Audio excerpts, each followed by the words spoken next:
and then, okay, so welcome everybody to our Palestine Monday series. We are very excited to be having our guest today. So as you guys know, we have transitioned from our weekly Palestine Monday series to our bi-weekly Palestine Monday series for over the summer.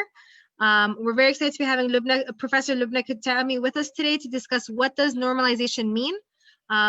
And we hope that you are able to tune in to our future Palestine Monday series. Our next one will be 2 weeks from today.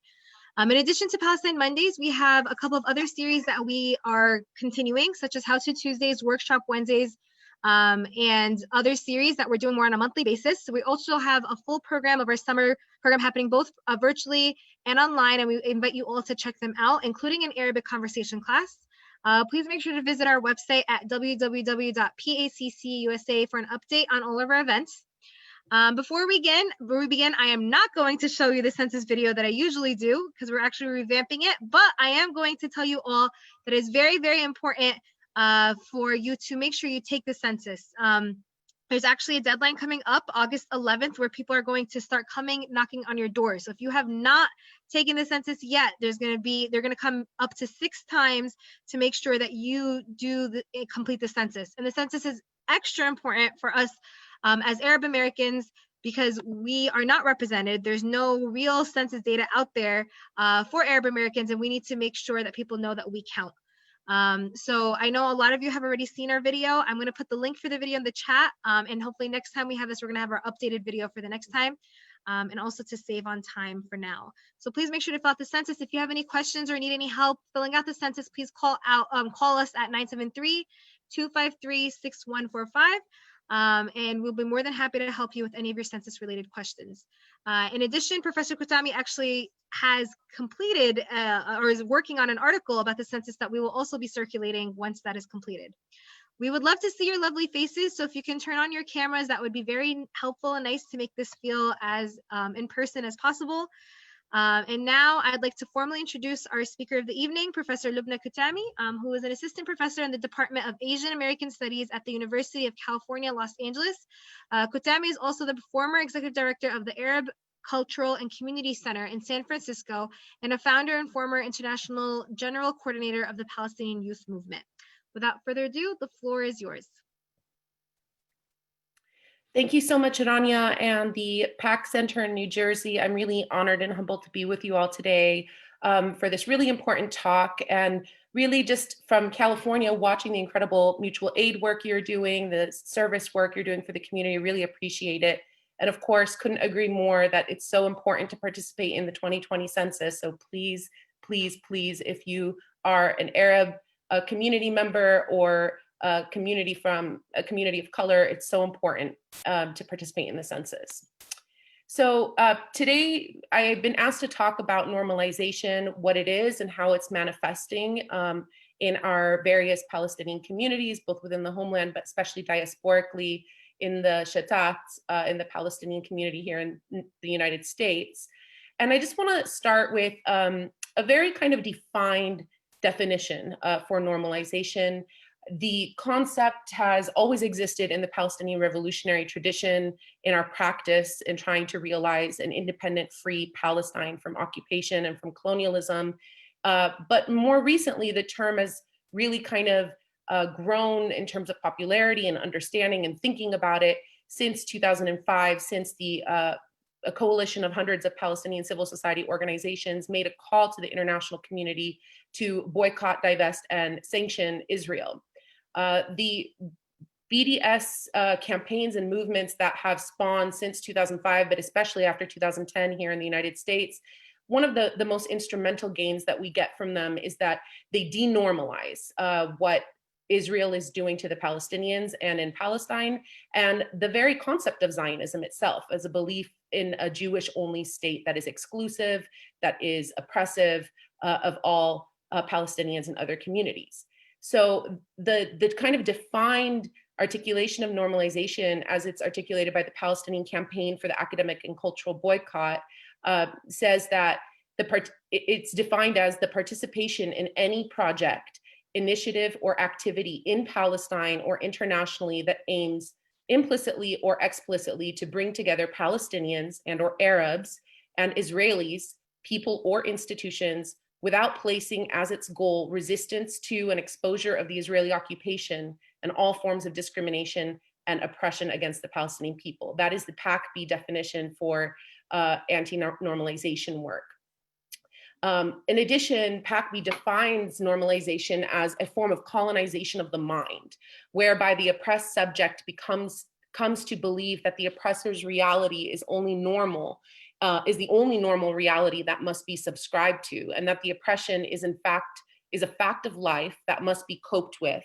Those who engage in normalization either ignore this oppression or accept it as the status quo that can be lived with. And again, these are both definitions offered by the Palestinian Campaign for the Academic and Cultural Boycott of Israel.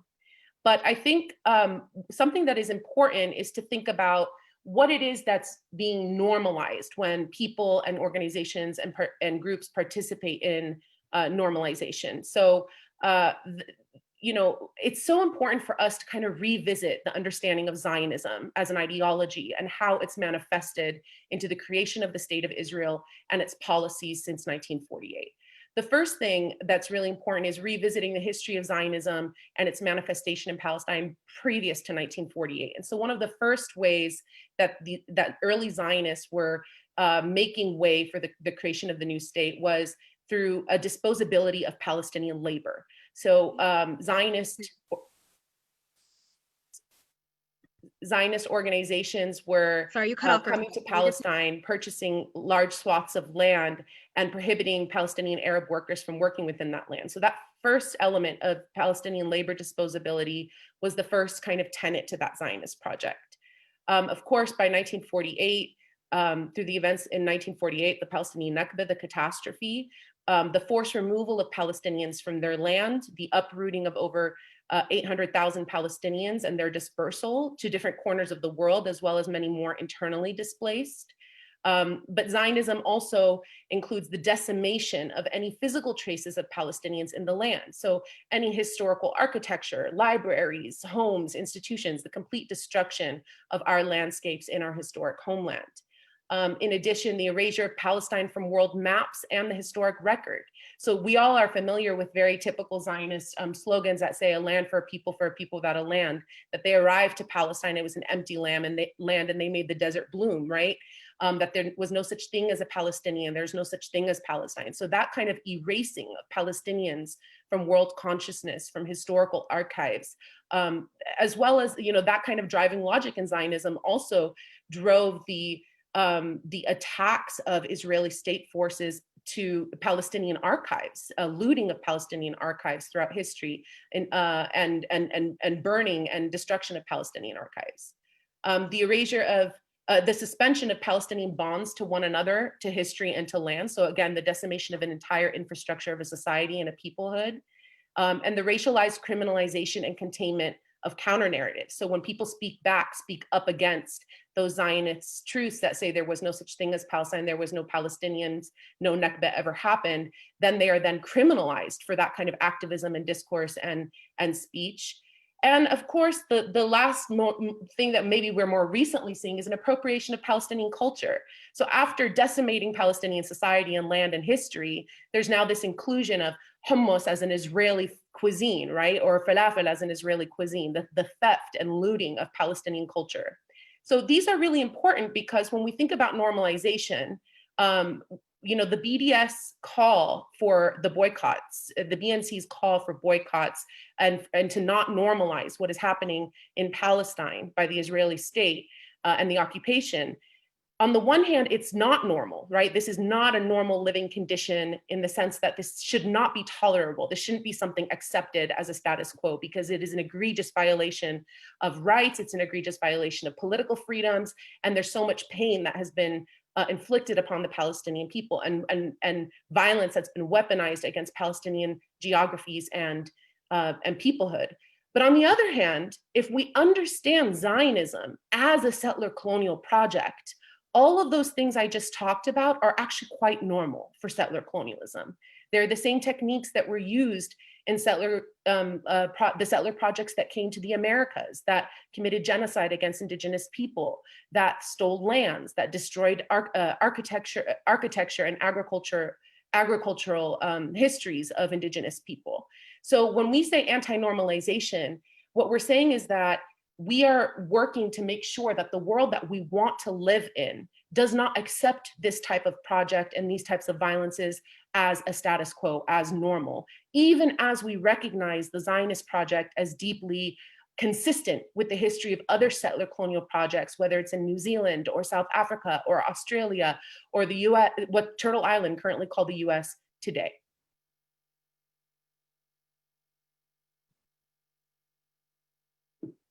Shall I just proceed, Rania? Is that okay? Yes, you can keep going. Yeah, okay. Sorry. I wasn't sure if it was a freeze or if you stopped. Yes, you can keep going. Okay, great. So that was kind of the first thing that I wanted to start with in terms of just defining and understanding conceptually Zionism as a settler colonial project and how it is both simultaneously normal and consistent with other settler colonial regimes, but also deeply abnormal for the kind of world that advocates for justice and freedom for all people are trying to construct and build. The next thing I want to talk about is how does normalization manifest itself on a personal or individual level?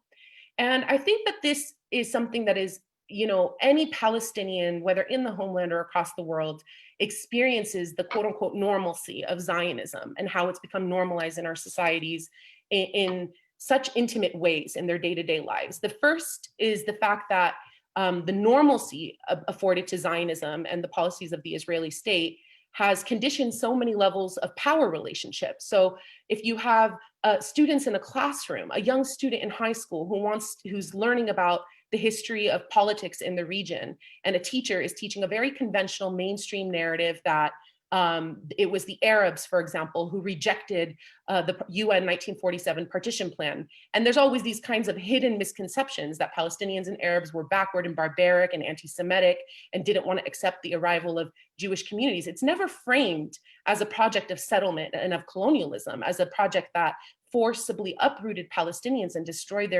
their lands and sent 800,000 Palestinians into refugeehood, in which multiple generations would be born into. So on a very interpersonal level, the normalcy that's been afforded to Zionism in classroom textbooks, in popular discourses, in music and in art, and in our conversations with taxi drivers in cars, that is one of the ways that it manifests itself, that Palestinians and just advocates for justice in Palestine are always having to speak up against a mainstream narrative that has been built on a series of lies about the history of Palestine and a series of misconceptions about Palestinians and Arabs, and most recently Muslims. One of the strongest ways that interpersonal power dynamic takes place is that, especially since 1967, Palestinians have been painted as backward, barbaric, animalistic terrorists that are anti-modern, anti-progress, anti-civilization. And those cultural demonizations of Palestinians framed the Palestinians as these heathens, right, who were just bloodthirsty terrorists, rather than really looking at the Palestinian experience and narrative that these were people who were fighting life and limb for the return to their homeland because they were refugees, and for freedom from colonial occupation. So those kinds of very basic narrative struggles that we have in taxi rides or in classrooms, that is an experience that any Palestinian can tell you about. The second way it manifests on a personal or individual level is in the various dialogue programs that Palestinians have been recruited into and really pressured to participate in, especially after the 1993 Oslo Accords through about 2006, 2007. There was a number of quote unquote tolerance programs or peace dialogue programs that brought Jewish community members and Palestinian community members around a table and expected them to quote unquote reconcile or develop models for coexistence. But those types of dialogue circles never accounted for structural violence and structural power relationships. They always assumed that there's this kind of age-old conflict driven by land disputes and by religious disputes that was driving these two different groups to be in quote unquote conflict with one another, rather than actually recognizing that there is a colonial dimension and a power, an asymmetrical power relationship between Zionists and between Palestinians. So those dialogue programs that a lot of young students and youth were kind of pressured to go into is one way that it turned the conflict or turned the issue from a colonial struggle, structural struggle, to a sort of interpersonal or intercommunal conflict. And the last way that I want to talk about Zionism and normalization manifesting itself in a personal or individual level is even in the language we use, right? So Ghassan Kanafani, you all may have seen most recently, there's a beautiful black and white video of Ghassan Kanafani doing an interview with Richard Carlton. This was in 1970, right before the Palestine Liberation Organization's exodus from Jordan to Lebanon. And the journalist is asking Kanafani, please tell me about your organization's perspective on the conflict. And Kanafani says, this is not a conflict. And he says, well, a civil war. He's referring to the fighting that was happening between the PLO and the Jordanian Hashemite kingdom. And Kanafani responds, and he says, it's not a civil war. And he says, well, whatever it is. And Kanafani says, it's not whatever, because the moment that we position certain words into our dialogue, right, is the moment that we condition the frame of possibility or the frame of even understanding what the nature of that struggle or the nature of the ambitions of a colonized people actually are. So normalization really works, as Pak, you mentioned, the colonization of the mind. It's a very egregious kind of form of washing away the history and washing away the really direct articulation of what the nature of the struggle is, by calling it a conflict that can be resolved through peace negotiations, or calling it a civil war between two groups without actually looking at structural and historical context. And lastly, on the personal and individual level, normalization manifests itself in the very, everyday interactions that we have just to be able to live. When we go to the grocery store and we want to purchase groceries, are we going to actually not look at the labels? If we want to buy hummus, if we want to buy feta cheese, if we're buying Israeli products on that interpersonal level, that's a way of normalizing the continued occupation and subjugation of the Palestinian people. Thank you so much, Lubna. I know you're going on to your next point, but before that, I just want to remind everybody that if you have any questions, please make sure to include them in the chat. I'm compiling all the questions into a sheet, and then I'm going to be asking them in the order that they were received at the end. So thank you very much. Thank you. So next, I want to be talking a little bit about how normalization manifests itself ideologically and institutionally. And so I'm going to start by just saying, we're all probably familiar with some, maybe all of these things, but the broader umbrella is something we within the Palestinian youth movement called rainbow washing. Okay, so I'm going to start with some of these colors. The first, which is probably the most familiar to many people, is pink washing, right? It is the state of Israel and its Zionist organizational affiliations internationally marketing Israel as a pro-LGBT and pro-women's rights Israeli state, using the discourse of LGBT rights, things like Tel Aviv Pride Parade, things like conferences for LGBT rights, as a PR strategy, right, to solicit global endorsement from LGBT communities for supporting Israel as, quote unquote, the only safe gay haven in the Middle East. And this is a form of washing away the colonial occupation and the way that Zionism and Israeli state policies also condition the violence that is afflicted upon Palestinian queer communities. And also, this is not only particular to Zionism or to Israel, right? Historically, we've seen the Western imperialist wars waged against third world countries in the name of so-called women's rights. We saw that with the Bush administration's invasion of Afghanistan and Iraq, when they claimed that this war would bring freedom to the Iraqi people, that it would save Afghan women from their backward, barbaric, religious and cultural dogmas. And so I think these kinds of discourses and these types of conferences and programs that promote, quote unquote, women or LGBTQ rights are a PR strategy that is aimed at pink washing over colonial occupation. And there's a number of Palestinian queer and women's rights organizations who have spoken out against this form of pink washing, including Al-Qaws, among many more. The second is red washing. This is the claims by Zionists that their right to live in Palestine derives from a historical right of them being the indigenous inhabitants of the land. And this is part of the way that Zionists have claimed their right to, quote unquote, return to Palestine in 1948, mostly European Jews who were coming to Palestine. There were Palestinian Jews who were part of the Palestinian society, but I'm specifically talking about European Jews and Zionist allies of European Jews who claimed that this was the rightful return of Jewish people to their historic homeland from which they're indigenous.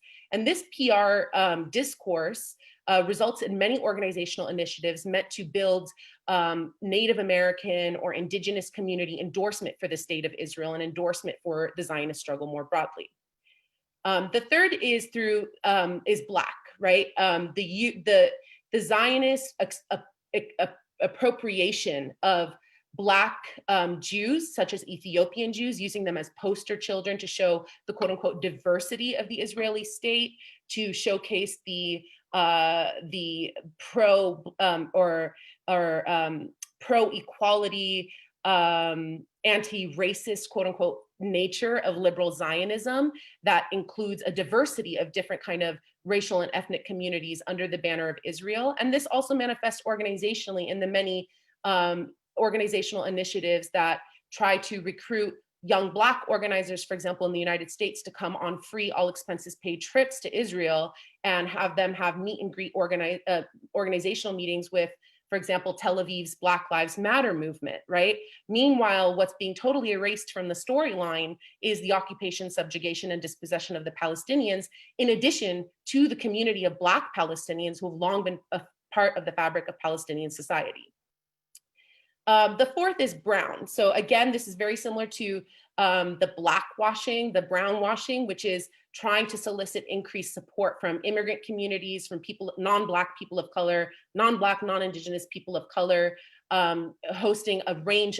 This is especially an issue right now of the Israeli state hosting a number of free, all expenses paid delegations to Israel that presents a very specific Zionist narrative, does not show the occupied Palestinian territories, does not allow delegates to meet with Palestinians, and it's specifically concentrating on people of color, Indigenous and Black communities, because Palestinians have received so much endorsement for our struggle from these communities, and because there's such serious parallels of power and pain that these communities share with each other. So trying to sort of flip that narrative.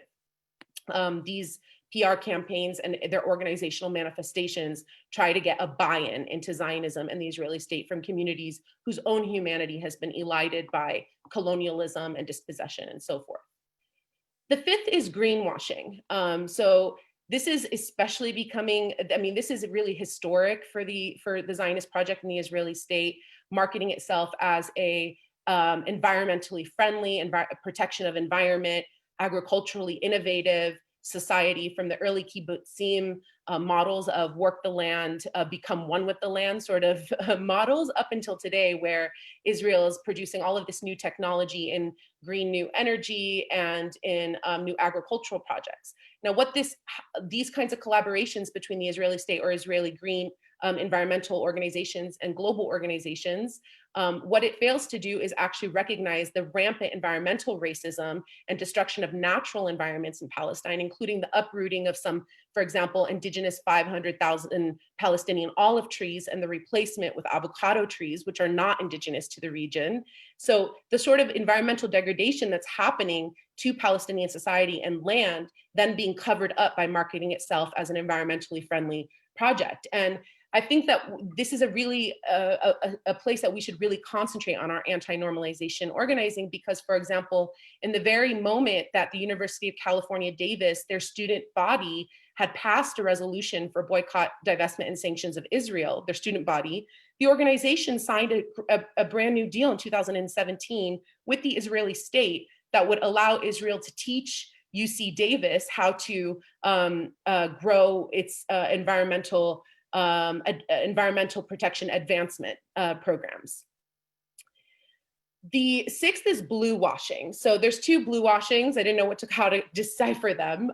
This one is particularly about Israel using its humanitarian services in order to normalize intelligence operations in the region and in the globe, and to cover up violations of human rights, especially refugee rights of Palestinians, by advocating and supporting, for example, victims of natural disasters in Haiti or in Puerto Rico. The Israeli state had some of the first delegations on the ground there, offering support and relief services, and also even offering refugee support services in response to war and displacement from the region and globally. So for example, the Israeli state and its institutions are one of the largest players in refugee support aid industries, whether it's in the Mediterranean area or across Europe and the United States. And one of the reasons that the Israeli state is so involved in this, I mean, think about the irony, right? Like, so the destabilization that Israel has done to the region more broadly, for example, its role in producing such a fractured region right now with the Syrian war unfolding, Israel's really grown as a monopoly refugee agency in servicing Syrian refugee communities. So much to the fact that it established a multi-faith international coalition comprised of civil society organizations that it states very clearly on its website that its main goal is to use refugee services offered by the Israeli state to normalize relationships between Israel and Arab communities across the region. And one of the ways that this refugee support or humanitarian aid work ends up lending itself to the Israeli state acquiring more intelligence gathering in the region and is that it creates new access for Israel. So right now, for example, these Israeli civil society organizations and Israeli state organizations are collaborating on building a hospital in the Syrian Golan Heights. So this is something, for example, that is a main form of normalization, meanwhile obscuring the violence, human rights violations, and violence inflicted upon Palestinians. Then we also have silver washing. This is the Israeli state and Zionist forces globally attempting to derail the conversation about violences by Israel by deferring to the technological advancement and knowledge production coming out of Israeli tech industries, universities, and government. This is really perhaps one of the most egregious forms of normalizing Israeli violations and Zionist violence, because it says all of these things that are happening to the Palestinians, they're not something that we can consider right now because our main tech provider, our main research agency providing these advancements in tech advancements are Zionists and are Israeli. So whenever we, for example, are involved in grassroots BDS initiatives, one of the things that Zionists come to us and say is, how can you be supportive of BDS initiatives? Do you have an iPhone? Do you have a Mac laptop? Well, that technology was developed in Israel, right? But what is the cost of the development of that technological capacity? There's been a huge campaign, for example, against Microsoft for developing the technology on facial recognition by using it upon Palestinian bodies, like facial recognition as a form of surveillance for a community of people who have been illegally occupied and whose lives are shattered by checkpoints and surveillance outposts and roadblocks. So yeah, so this is definitely something that is a main form of normalization that continues to grow and that various BDS campaigns continue to target. There's a few more. I know I've been speaking a lot, but very briefly, the diamond industry. Israel holds an almost complete monopoly on diamonds, and most of these diamonds are blood diamonds from various parts of the African continent. So they're making this, insurmountable profit, not just on the subjugation and violence inflicted upon Palestinians or Arabs in the broader region, but also upon the lives of people from other third world countries, and then developing these extractive blood diamond industries, holding a monopoly on it worldwide. There's another form of blue washing, which is the conflation of Judaism and Zionism, often done through birthright trips, which are uncritical of Zionism or Israel, and really push an acceptance of an identification of the correlation between a Jewish identity and the Israeli state. So this is a form of normalization so that Jewish communities who are opposed to Israeli policies, who are opposed to Zionism ideologically, have been told that they are self-hating Jews, have been told that they are traitors, nation traitors, because in order this claiming of a monopoly of Jewish identity affiliated with Zionism is a form of washing away the heterogeneity and pluralism of any community, not just Jewish communities. And last, faith washing. So faith washing, this has probably been the most historic and most obvious in the many places that we're part of, these constant coalitional endeavors that bring together Muslim and Christian and Jewish communities and say, let's all have a meal and break bread together, and we can coexist and respect one another's faiths and learn from each other's faiths, but without actually acknowledging any kind of power differential between these communities. So we're always, Palestinians, even Muslims, Palestinian Christian communities are always asked to come to the table on the basis of their quote unquote religious identities, but not actually being able to demand a recognition of our very humanity before sitting at that table. So that always feels like a subjugation for affected communities. You can come to the table and you could be a Muslim here, or you could be a Christian here, but put your Palestinianness on the side. And so that's another form that has especially been a major issue of concern here in the United States, and it's been many church-based organizations, faith-based organizations have been pushing back against that kind of normalization by endorsing BDS and by refusing to participate in coalitions that don't at least first cultivate a shared understanding of the value of human life being applicable to all people and not just certain communities.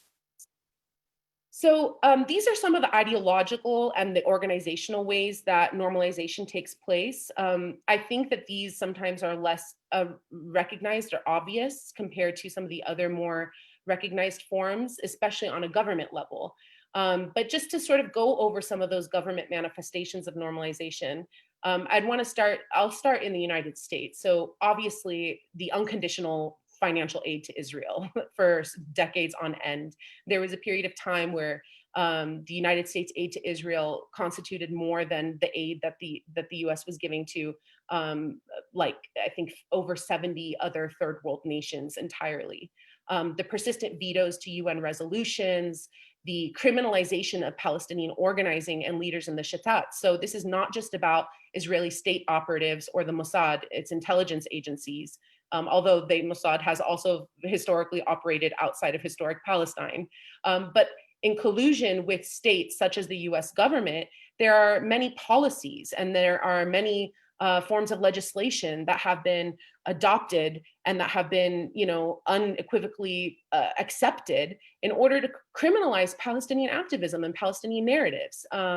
This has resulted in the deportation of Palestinian community leaders such as Rasmiya Odeh. This has resulted in the interpersonal assassinations of Palestinians in the far diaspora, such as Alex Odeh, who was the chairman of the ADC, the American Arab Anti-Discrimination Committee. He was assassinated outside of his Santa Ana office in the 1980s. This has resulted in the secret spying and surveillance of Palestinian Arab and Muslim communities, infiltration of their community centers, of their mosques, even of their church spaces. And so that has all been done through the state, right? Through the US state. And I think in the United States, one of the earliest programs that legitimized and legalized this kind of crackdown on Palestinian communities was the Nixon administration's Operation Boulder. So as the United States after 1967 was deepening its arms trade with Israel, its funding to Israel and to reactionary Arab regimes to crush the Palestinian insurgency, it was in the United States also crushing Palestinian activism by creating secret spying and surveillance programs that would eventually come to criminalize a group like the Los Angeles Eight at the end of the 1980s.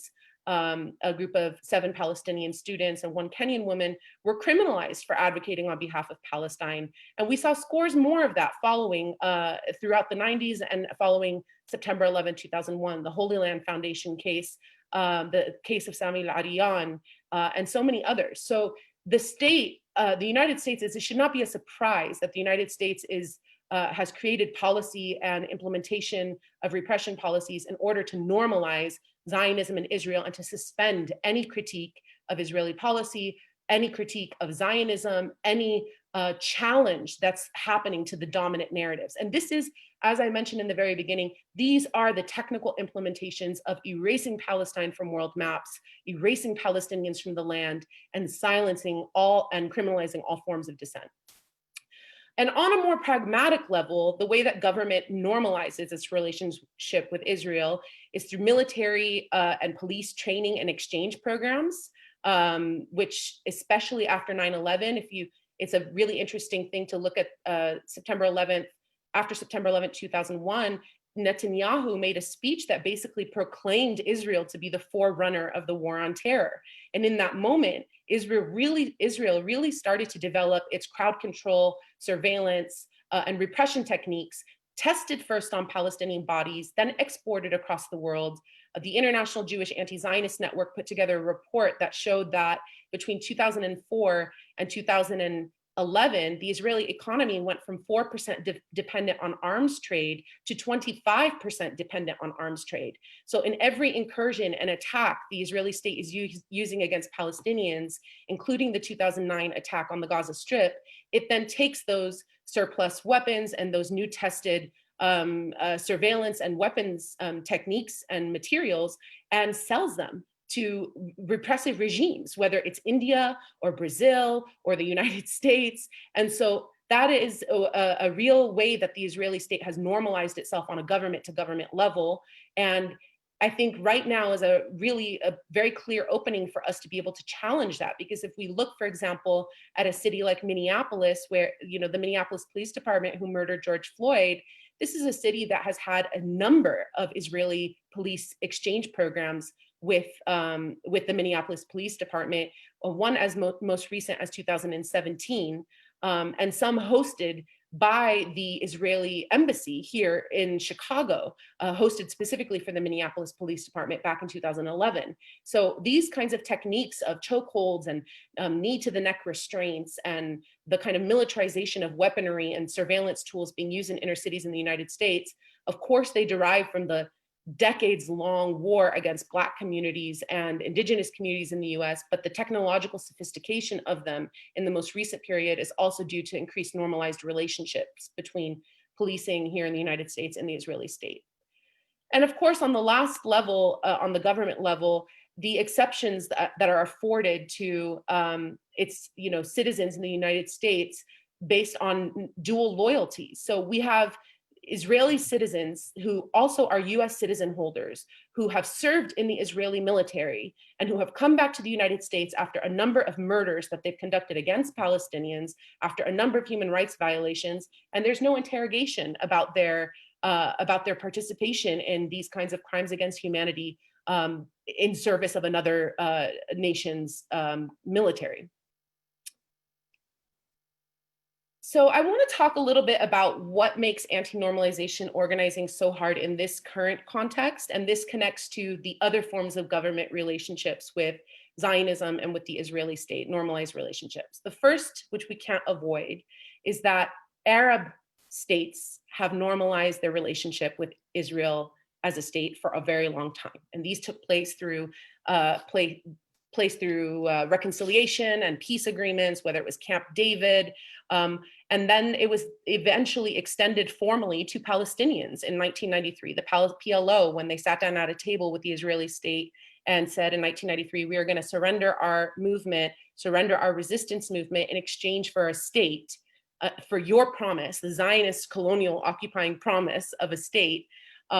Is perhaps, we're not going to get into Oslo right now, but I'm sure we all have a lot to say about that. But one of the things that makes, anti-normalization work so hard right now is that we are all calling for isolating Israel until it's held accountable. We are all calling for denormalizing Zionism as a given accepted ideology. Meanwhile, we have Arab leaders and Palestinian leaders that not only have recognized Israel, but are colluding with Israel in border expansion, in diplomatic, economic, and political coordination, and are actually especially coordinating with Israel on security matters, which are suppressing, whether it's Arab states or the Palestinian Authority itself, suppressing political movements of dissent from rising up against this colonial condition and this colonial force. So this is one thing that has made the the paradox of anti-normalization work among Palestinian communities very difficult.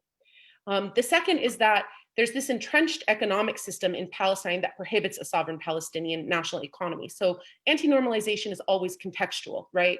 In Palestine, Palestinians don't always have the option to boycott Israel because their very daily lives, the bureaucracy of their lives, sometimes is, depending on where they live, is conditioned by the Israeli state, is conditioned by the Israeli occupying colonial apparatus. So what we might be able to resist in collaboration in the far diaspora is not something, for example, our family members in Palestine can do. Then the other thing, which I've already alluded to, is the Zionist repression and criminalization campaigns, especially in the far diaspora. So in the United States, for example, we've seen a growing movement of students rising up against Zionism, or interrogating Zionism ideologically and rising up against Israeli policies through campaigns for boycott, divestment, and sanctions. And what this has resulted in is excruciating backlash that has been well-funded by Zionist organizations globally, with collusion with US state forces, where there's smear campaigns, slander campaigns, threats of young students not being able to find a job or being fired from their jobs, stalking campaigns, even things extend in the more extreme circumstances, actual physical harm and threats of sexual violence. So these repression campaigns, which are well-oiled, well-funded, and well-coordinated, are making anti-normalization work very, very challenging. The last couple things is that rainbow washing takes place globally and across fields. So it's really hard to separate oneself from these industries. I was speaking to a friend of mine, for example, who is Palestinian, and she was feeling so uncomfortable because her boss asked her to coordinate a discussion with a women's tech organization in Israel. She works for a woman of color tech organization here. And her boss said, we want you to coordinate this conversation with them because perhaps they can do a collaboration on a women in tech conference next year and cover the cost. And this organization in Tel Aviv agreed to cover the cost of this organization, of this conference. And she felt really stuck because this was her job on the line. This was her boss telling her to do something, but she personally is endorsing BDS. So the main way that she was able to bring it up is to really share information about these global efforts and campaigns for boycott, divestment, and sanctions, and talk about how there's a rising tide of people that are saying we cannot normalize these kinds of violences against Palestinian people. And the last thing that I would say is that, again, we can go back to this maybe in the Q&A, but a lot of different forms of the current Palestinian nationalism in some ways has been abstracted from its revolutionary history, right? So I'll give you an example. And this is in no means like saying that I don't like this song, right? Because I love this song, but Muhammad Assaf's song about Dammi Falastini, right? That my blood is Palestinian. When this is a major different articulation of our struggle than our historic struggle when we were talking about a revolution against a colonial system. So sometimes when we talk about Palestinian identity, Palestinian culture, when we try to remove the political insurgency, the political necessity of what we have to do to preserve life and land from those different iterations of Palestinian culture, it jeopardizes us into slipping into normalization, which says that we can be Palestinian and also sit at the table with a Zionist who doesn't even recognize our humanity. Okay, and I'm going to close up. I know I've spoken longer than I am supposed to, so I'll close up by just talking about a few ideas about how we can engage in supporting Palestine work without falling into normalization practices. The first thing, as I mentioned before, because so much of the Zionist project is about erasing Palestine, erasing Palestinians, silencing their narrative, the first thing that we can do is amplify Palestinian narratives in all facets of our life. Whether that's through cultural production in our schools, in our mosques, in our churches, community centers, in our day-to-day conversations with taxi drivers or a coworker or a friend or a family, or if we're having children, teaching them about the history of Palestine, about the moral integrity of the Palestinian struggle, and of the various forms of cultural and political and social forms of Palestinian narrative and identity making throughout history. The second is maintaining and preserving the revolutionary ethos of Palestinian identity and culture. So we're not just a proud Palestinian nation because there's something in our blood. Blood doesn't make someone revolutionary. Blood doesn't make anyone different than another person. And even in Palestinian communities, we have people who are revolutionary and we have people who are collaborating with the Israeli state. So we have to bring back a revolutionary ethos within our broader Palestinian community. And we have to challenge the various clouds of fear that our community has about really being connected to that revolutionary vision. Like, I know that a lot of our community feels disconnected from it. They feel afraid of expressing anything publicly, but we really have to support our community and support one another to really be proud, outspoken Palestinians with a very clear political ask. The third is to defend and mobilize in protection of community members who are being attacked by Zionist repression campaign. Right now in the United States and Canada, the biggest form of engagement of defense work we can do is for students, especially who are being silenced, crushed, who are being scared, who have gotten very scared for their livelihoods, for their families. There was even a case recently where the Zionist trolls who were coming after a student organizer, a young student organizer, they started also coming after her father and her two young siblings, posting images of them. So us really getting together to support our community institutions, to have defense campaigns, supporting groups like Palestine Legal and other lawyers to protect Palestinian community members, mobilizing around cases like the Holy Land Five, really mobilizing around getting them compassionate release from prison, getting them asylum deals, getting them out, and removing the stigma of political prisoners, whether it's within the homeland or in Palestine. But protecting the most vulnerable in our societies is so important to making sure that we're not slipping into normalization politics.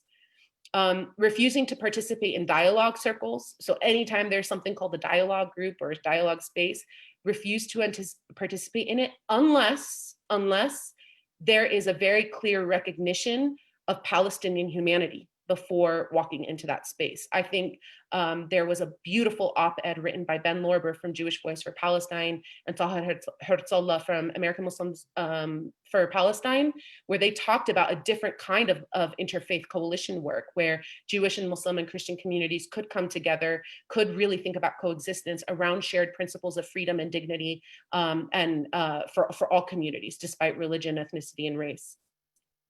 Challenging rainbow washing initiatives, both their ideological merit and their organizational forms, everywhere in our fields, in our professions, but especially through boycott, divestment, and sanctions campaigns. So one example in terms of like an actual organizational manifestation or government manifestation of rainbow washing is the silver washing, the tech washing. We realized back, I think 10 years ago, that the San Francisco Board of Supervisors had signed, or maybe it was the mayor, had signed a sister city agreement with Haifa based on the municipality over there to teach San Francisco how to develop its tech industry and how to develop its emergency preparedness. But these kinds of sister city agreements between municipalities normalize the fact that Zionism and the Israeli state is built off of the destruction of an entire people, their continued dispossession and their continued occupation. Intensifying sanctions activism in relationship to government institutions. So movements for BDS have been really great at boycott initiatives and divestment initiatives, but we can definitely increase our sanctions organizing, calling on local municipalities to end sister city agreements, to end policing exchange programs, to end any kind of government correlated relationship with the Israeli state, and to build collaboratively with communities who are also affected by systemic violence, including Zionism. So we have to really be able to understand that the normalization of Zionism is not only dangerous because it hurts Palestinians, it erases Palestinians, it continues the criminalization and containment and occupation of Palestinians, but that it is also hurting other people across the third world. It's also hurting Black and Brown and Indigenous communities within the United States who are whose necks who are under the boot of the United States racist state violence, which is oftentimes colluding and organizing with the Israeli state. So that is it for now. I know I've spoken far past what I was supposed to, but I appreciate everyone hanging in there with me, and I'm happy to take any questions. Thank you so much, Lubna. That was very, very informative. You covered every single angle of that topic, and I think anyone who walked in not fully understanding the topic is definitely walking out with a lot of concrete information that they can utilize in understanding what normalization is and practicing it themselves. So thank you very much for that. We have a couple of questions. So the first question received from Najah, where she's asking, where can we follow your work? And I'm also very curious about this because you're truly amazing. Oh, thank you so much. So I do have an academia.edu account. I know that's not that followed, but I do have that account. I'm also just more than happy to be in conversation with community. So you can contact me at lubna@gmail.com. But also, I really would encourage you to follow the Palestinian youth movement. I joined the PYM as a very young youth, and I learned so much through collective engagement with other student and youth organizers. And I think that PYM really embodies a lot of the things that I believe, and I embody a lot of the things that PYM believes. So I think supporting groups like Palestinian Youth Movement would be really a wonderful way to get engaged and to follow some of these great important topics around normalization. Thank you. In PYM, we actually featured them a couple of weeks back in our Palestine Monday with Muhammad. So if anyone would like to rewatch that, I believe it's on YouTube now and it's definitely on Facebook. So please make sure to check that out. And we also love PYM, and I'm looking forward to having a New Jersey chapter soon. Inshallah. So Nafis, inshallah. So Nafis asks, we keep talking about Israel as a colonial state.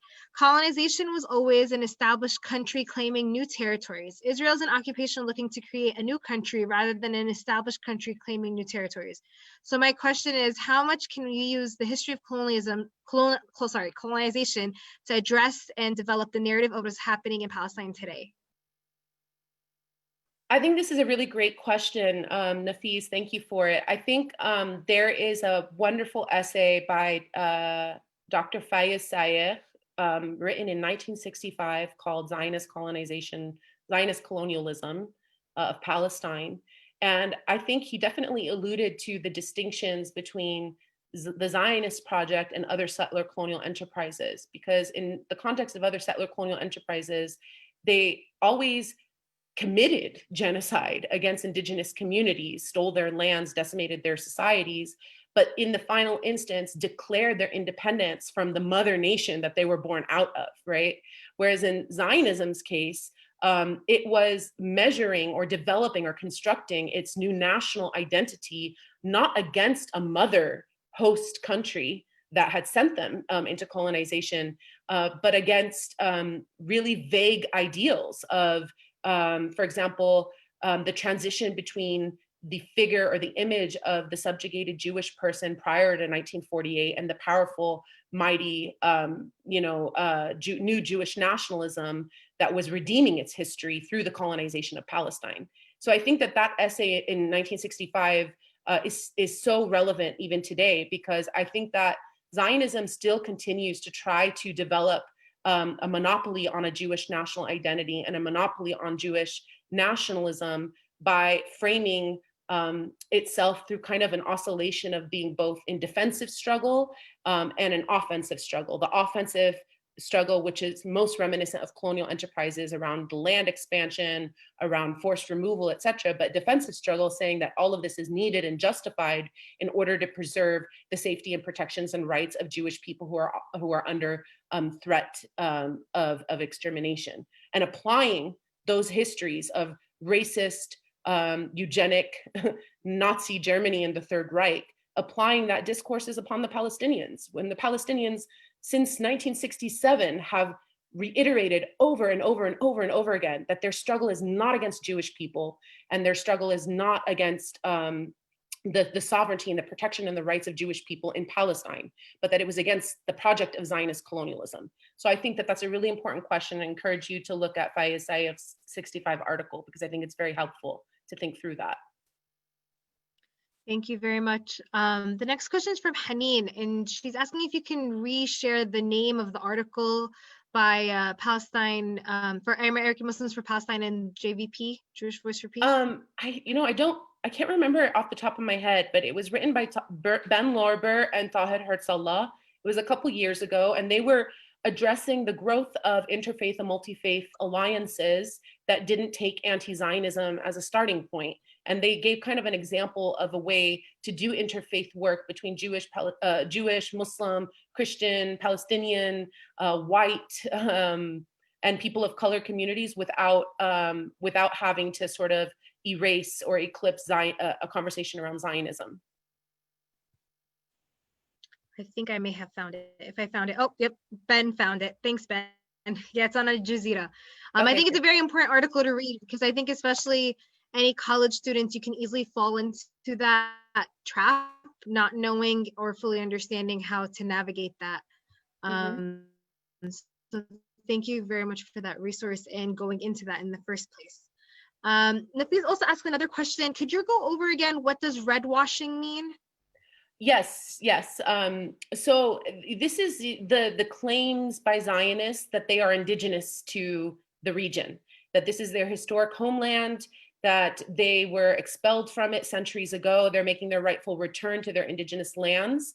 And that talking point, it's very confusing because on the one hand, people who understand colonialism hear that talking point, that there's this religious right to return to your historic holy homeland. And that sounds a lot like the logics of manifest destiny, which was the ideologies that gave settlers in the United States this understanding that they had a God-given right to settle the land here and expand westward. But Zionists somehow claim that particular right of return to their historic homeland as a way to build bridges with other indigenous communities who have been subjects of settler colonialism. So it's very confusing because when their PR machines approach indigenous nations across the world, they say, we understand your struggle as a minority community, as an indigenous community, as a people connected with your historic homelands, and we want to build collaboration and recognition agreements and peace treaties between your indigenous nation and the Israeli state. And in the United States, for example, there are a number of indigenous nations who historically have always worked with the Palestinians, who will say, that movements like the American Indian movement and the PLO had long established intimate relationships because they were bound by an internationalist ethos against capitalism and colonialism and racism and these sorts of things. But there are other indigenous nations and groups that will affiliate more strongly with Zionism because Zionism is marketing itself as an indigenous struggle. So it's kind of a complicated thing. And Nadia Tannous, who works within the Palestinian youth movement, she's really been exploring this, as well as many other communities, Palestinian scholars and activists who've been exploring settler colonialism and indigeneity. More recently also, within the last decade, this has become more clearly discussed, even though it's always been something engaged by Palestinian thinkers and organizers. Thank you very much, Lubna. Sorry, did I cut you off? No, that was it. I apologize. The internet is lagging a little bit, so I apologize for that. So our last question comes from specifically covering the content that we're discussing in the Zoom session. If yes, can you please put it on academia or provide the citation? If not, would you be able to write it and publish it? Yeah. Well, if there's an interest, I will give it a shot. I do feel like a lot of the stuff that I mentioned is kind of a conglomeration of things that have been put out there by many other people before me.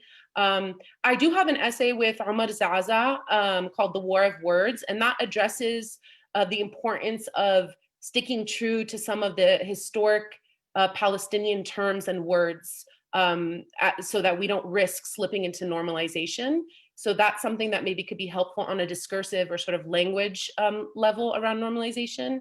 I would definitely encourage a strong following of the Boycott National Council for understanding what kind of projects and products and companies and organizations there are campaigns mobilized against for normalization. There are a lot of the Palestinian academic and cultural campaign for the boycott of Israel. They are PACB. They have produced a lot of materials. US ACB, which is the US branch of that, has produced a lot of material, and a lot of the scholars within US ACB have individually written about normalization in various facets. I'm sorry, I feel like I'm not doing justice for this. I know so many people have written about this historically, and they're not coming to my mind right now. But if I do have some time to think about them, I can send them to you, Rania, and you can share with our guests today. Sounds great. No, you're doing wonderful. Thank you very much. So we actually received the last question.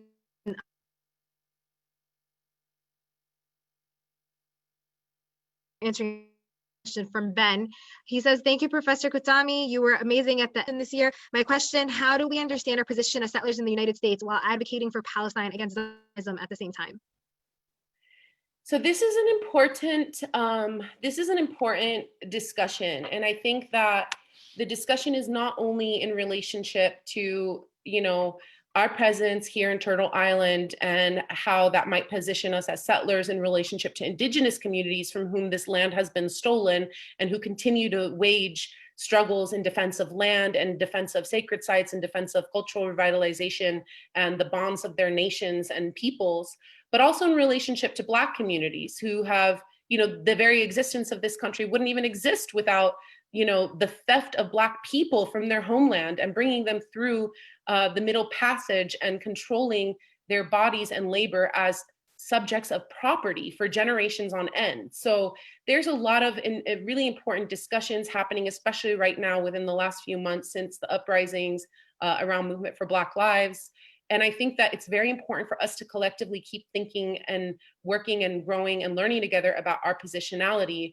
One thing I can say on behalf of Palestinians is that, not on behalf of Palestinians, I don't speak on behalf of all Palestinians, but that is pertaining to Palestinians, is that on the one hand, many Palestinians in the United States have been able to acquire citizenship, have been able to acquire upward mobility economically, and have been able to benefit from certain rights and privileges and freedoms of US rights-bearing citizenship in a way that other communities of color, indigenous communities, undocumented communities in the United States have it, and in a way that other third world communities who have experienced the brunt of US empire and imperialist plunder across the world also haven't. And so, but at the same time, Palestinians are not racialized as white in the United States, right?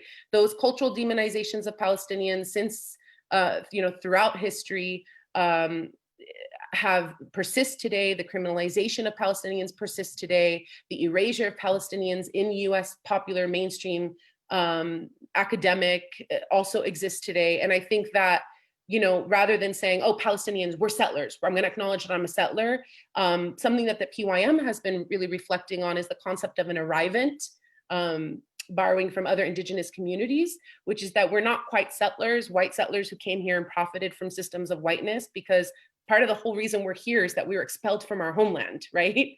And while we may have certain privileges that are denied to other communities in the United States, we're also racialized in a very particular way of US race making in the US. So just exploring the kind of contradictions and the tensions around the positionality of Palestinians in the US is really important.